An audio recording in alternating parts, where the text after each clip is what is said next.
दरमियान मौजूद हैं कर्नल कुद्दूस साहब और उनकी फैमिली। अस्सलाम वालेकुम कर्नल साहब। वालेकुम अस्सलाम। Hello young man, how are you?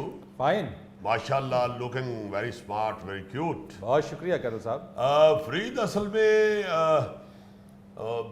खानदानी मसाइल क्या होने हैं यार, जाहिर है जिंदगी है तो ये तो जब तक इससे छुटकारा हासिल नहीं होता इंसान के पल्ले मसाइल तो हर वक्त होते हैं। तो हमारा को आज का इतना को मसला पेशीदा नहीं है, हम तो बल्कि आपको ये कहेंगे कि कोई ऐसी कोई काम करने वाली घर में अगर कोई एतबार वाली आपकी नज़र में हो तो बताइएगा। बड़ा मसला बना हुआ है घर में, वो हमारी काम वाली अचानक छोड़ के चली गई। अच्छा, मेरे घर की भी काम वाली छोड़ के चली गई है, यही मैं आपसे कहूंगा, आपकी नजर में कोई है तो मुझे बताइए। तो आपके घर से काम वाली क्यों छोड़ के चली गई? आपके घर में भी कोई अब्दुल सलाम है? क्या हो गया भाईजान, वो मेरी वजह से काम छोड़कर नहीं गई, अलबत्ता बाजी उसके काम से खुश नहीं थी। बाजी सिर्फ तुम्हारे काम से खुश होती है और तुम्हारा काम एक ही है, हर वक्त किचन में घुसे रहना। तो अच्छी बात है ना, काम छोड़ के चली गई तो काम करती कहाँ थी? बर्तन धोती थी तो घी लगा हुआ था, सफाई करती थी तो कूड़ा सारा सोफों के नीचे कर देना। इससे बेहतर है बंदा खुद काम कर ले।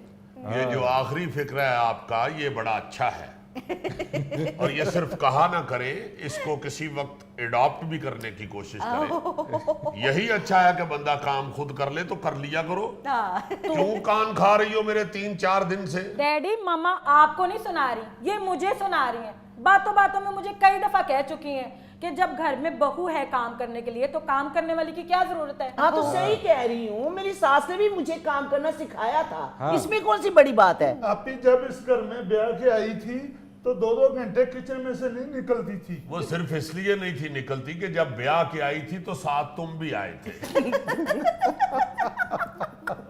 ये बड़ी अजीब सी बात लगती है कि आप एक बहू को कहे कि बहू के होते हुए नौकरानी की क्या जरूरत है। इस तरह की बात जो है वो जेब नहीं देती। हाँ, ये जरूर कहें कि बहू को भी काम करना चाहिए और वो जितने जोगी है वो काम करती है। अच्छा, बहू है, वो नौकरानी तो है नहीं और कोई रिप्लेसमेंट भी नहीं है कि नौकरानी नहीं है तो बहू उसकी जगह ले ले। वही मैं अर्ज करना चाह रहा हूँ ना जी कि अगर घर का काम जो है वो उसकी तरफ देखा जाए तो वो तो फिर सब पे जिम्मेदारी है। डैडी, मुझे किचन में काम करने से कोई इतराज नहीं है।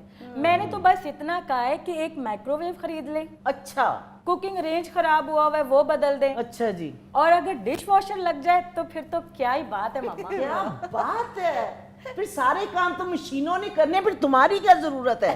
तो बीबी मशीन, कुछ खुदा का खौफ खाओ, ये जदीद दौर है। अगर बच्चे को इस तरह का तकाजा करते हैं तो उनकी सुननी चाहिए। फरीद साहब सही कह रहे हैं कुद्दूस साहब आप। इससे जरा पूछिए, ये अपनी जवानी में या बचपन में वो थापे के साथ कपड़े धोया करती थी, इसने क्यों मंगवाई वॉशिंग मशीन? बिल्कुल, मैंने नहीं कहा था, आपकी अम्मी ने आपसे कहा था कि वॉशिंग मशीन लेकर आओ। मेरी अम्मी आपकी सास थी जी बिल्कुल। उन्होंने आपके लिए वॉशिंग मशीन खुद मंगवाई जी। तो आप भी उसकी सास हैं, आप भी थोड़ा सा ख्याल कर ले। देखिए बीबी, ये मशीनें कोई इंसान का नेमुल बदल तो नहीं है, ये तो सिर्फ आसानी के लिए। और साइंस ने, टेक्नोलॉजी ने इतनी तरक्की कर ली है कि अब आपकी आसानी के लिए ये मशीनें मौजूद हैं। तो अगर मशीन लग भी जाए तो उसमें कोई हर्ज क्या है? You are right, Mr. Farid, my dear Farid. Machine का क्या फायदा जब चलानी ना आती हो? ये मेरे पास मशीन है ना, ये इसलिए है कि मुझे चलानी आती है। अगर ना चलानी आती हो तो मेरे किस काम की? ले लो, कोई भी ले लो। ये मुझे चलानी आती है तो इतनी अहम है जी। अगर आप कहें तो मैं चला के दिखाता हूँ। अरे नहीं नहीं नहीं नहीं नहीं नहीं, मुझे मालूम है आपको चलाने आती है ये। तो क्या कहने वाला था आपको कि एक आदमी ने अमेरिकन गन खरीद ली, अब उसे चलानी नहीं आती थी। गया वो जंगल में, गया भी बड़ी गाड़ी में, अमीर था, वहां जाके उसने बंदूक तान ली, अब उसको चलानी नहीं आती थी। क्या करे वो? इधर से करे, इधर से करे, इधर से करे, उसको तो पता नहीं था, कुछ भी पता नहीं था। फरीद साहब, इतनी देर में दरख्त के पीछे से एक बड़ा तगड़ा गुरीला निकला। अच्छा। उसने बंदूक छीनकर उसको वो चपेड़े मारी। वो तो फिर मैंने आगे होकर लड़ाई छड़ाई। अच्छा। और उसकी बंदूक वापस लेके दी। गुरीले ने मुझे कहा कि अगर तुम्हारे साथ था तो मुझे पहले बताना था। अगर वो मैं बात ना बीच में ना पड़ता तो लड़ाई बहुत बढ़ गई थी। ये गोरिल्लों की दुश्मनी बहुत खतरनाक होती है। जी जी। आप यकीन करें उनकी लड़ाई हो जाए ना तो वो अकेले लड़ने नहीं जाते, चाचा, फुफ्फड़, मासड़, भतीजा, इवन दामाद, उस दिन भतीजा भी काम पे नहीं जाता। जी जी, सब आप इकट्ठे होकर लड़ने जाते हैं। आपसे बेहतर कौन जान सकता है इसको? वो खाने पीने का खर्चा भी उनपे डाल देते हैं, उनको मार के भी आते हैं। क्या कर रहे हो दुरानी, कुछ खुदा का खौफ खाओ। असल में बात ये है फरीद के यहाँ खानदानों के अंदर, फैमिलीज के अंदर सास जो है ना जी, वो क्या बड़ी खूबसूरत बात है कि सास को ये याद होना चाहिए कि मैं भी कभी बहू थी। बहुत अच्छी बात की। तो जो बहू है उसे भी ये जहन में रहना चाहिए कि मैंने भी एक दिन सास बनना है। तो बैलेंस करके चलना चाहिए। अगर घर में बहू जिसे बेटी समझना चाहिए जी, अगर वो बच्ची कह रही है कि भाई कोई फलां चीज जो है वो घर की जरूरत है या वो ले आए तो मेरे काम में आसानी हो जाएगी, हाँ जी। तो उसको ताने नहीं देने शुरू कर देने चाहिए, हाथ जरा हौला रखना चाहिए। और फिर मैं समझता हूं कि जिस घर में ये भाई साहब अब्दुल सलाम साहब हो वहां पे मशीनों से भी अगर काम पूरा हो जाए तो बड़ी बात है। भाईजान वैसे मशीनें इंसान को सुस्त कर देती हैं। तो मामू जान छोड़े ये सुस्ती और किचन खुद संभाल ले। जी वैसे भी अम्मा दुनिया के बेहतरीन शेफ मर्द ही तो हैं। बिल्कुल ठीक है अब्दुल सलाम, संभालो किचन, खुद ही पकाओ और खुद भी खाओ, और अगर कुछ बच जाए तो हमें भी खिला दो। बस फिर पापा हमारे लिए कुछ नहीं बचेगा। वो जो प्लास्टिक के फ्रिज के ऊपर अनानास, सेब, केला लगा है, मामू तो उतार के वो भी खा गए। क्या बदतमीजी है। और भाई वो मैंने साफ करने के लिए उतारे थे, खाने के लिए नहीं उतारे थे। भाईजान उस पर बड़ी मैल चढ़ गई थी। बेटा छोड़ो इस बहस को।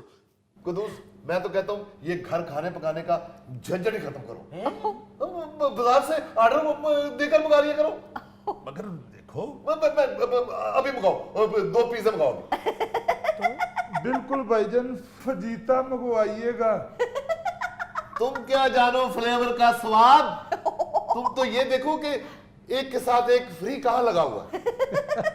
हाँ बिल्कुल, तुम टेस्ट छोड़ो अब्दुल सलाम, तादाद देखो पिज़्ज़ों की। और भाई ये बहस नहीं है, और ना ही फरीद साहब मैंने कभी ये महसूस किया है कि खाना पीना ज्यादा है या कम है। अल्लाह ताला ने दिया हुआ है और ये बरकत है। जी हाँ, कोई भी खाए आपके हाथों या आपके दस्तरखान पे तो ये तो बरकत है। मगर मसला ये है कि घर के मसाइल को मिल के हल करना चाहिए। जी बिल्कुल।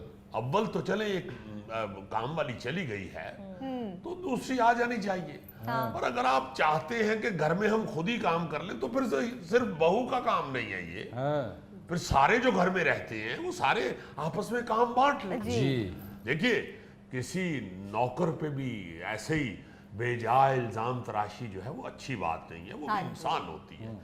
असल में वाकई उसके नाक में दम किया हुआ था इन लोगों ने, दोनों बहन भाइयों ने। हम लोग भी उसी में शामिल थे। मैं नहीं ये कहता कि हम कुछ कम करते थे, काम ज्यादा था, उस बच्ची बेचारी के ऊपर लोड ज्यादा था, वो छोड़ के चली गई। आप जब काम वाली भी रखते हैं तो फिर आप सारे ही हाथ पांव छोड़ देते हैं कि भाई जो काम वाली है अब सारे काम वही करेगी। बिल्कुल भाई वो एक इंसान है, उसकी भी एक लिमिट है जी। उस बेचारी के पास भी जितनी सख्त है उससे उतना ही काम लेना चाहिए। डैडी मामू तो उस बेचारी से अपने जूते भी पॉलिश करवाते थे। ओहो, और जूते भी इतने बड़े बड़े। फरीद साहब इसके एक जूते में बिल्ली बच्चे दे सकती है। झूठ, सफेद झूठ। मैंने कभी उससे जूते पॉलिश नहीं करवाए थे, क्योंकि भाईजान भी किसी भी मुलाजिम को अपने जूतों को हाथ नहीं लगाने देते। हाँ अलबत्ता एक दिन उसने खुद ही मुझे कहा था कि लाएं साहब जी मैं आपके जूते पॉलिश कर देती हूँ। झूठ, सफेद झूठ, बल्कि ब्लैक झूठ। कौन लेगा रिस्क?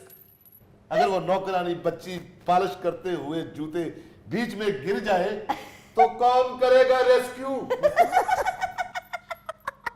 असल में तो फरीद साहब बात ये है कि ये ऐसे मसाइल बड़े घरों में तो होते नहीं है जी। ये हम जो छोटी छोटी फैमिलियां हैं, छोटे छोटे जो घर हैं, ये छोटे छोटे मसाइल बड़े बन जाते हैं। हाँ। और मेरा ख्याल है कि इन छोटे घरों में रहने वालों को अगर दिल बड़ा करना आ जाए तो ये मसाइल पैदा ही ना हो। हाँ ये जी, कुद्दूस साहब आप बिल्कुल ठीक कह रहे हैं। ये छोटे छोटे मसाइल ऐसे नहीं है कि हल ना हो सके, हम आंखें बंद कर लेते हैं, हम इन चीज़ों में पड़ जाते हैं और मसला तब शुरू होता है जब हम घर में कोई मुलाजमा रखते हैं। घर में 10 लोग हों या 20 लोग हों, वो सारा काम का बर्डन, सारा लोड जो है वो उस मुलाजिम के ऊपर डाल देते हैं, उसको मशीन समझना शुरू कर देते हाँ। हैं, खुद कोई काम नहीं करते और उसको जानवर की तरह से हाँकना शुरू कर देते हैं। जानवर से याद आया फरीद साहब, आपके पास काफी खुली जगह हुई है माशाल्लाह जी। आप इधर 2-3 शेर क्यों नहीं छोड़ते? हाँ, आपका प्रोग्राम भी कर जाया करेंगे और अपना शौक भी पूरा कर लिया करेंगे। मेरी नजर से कोई बच नहीं सकता। कैटो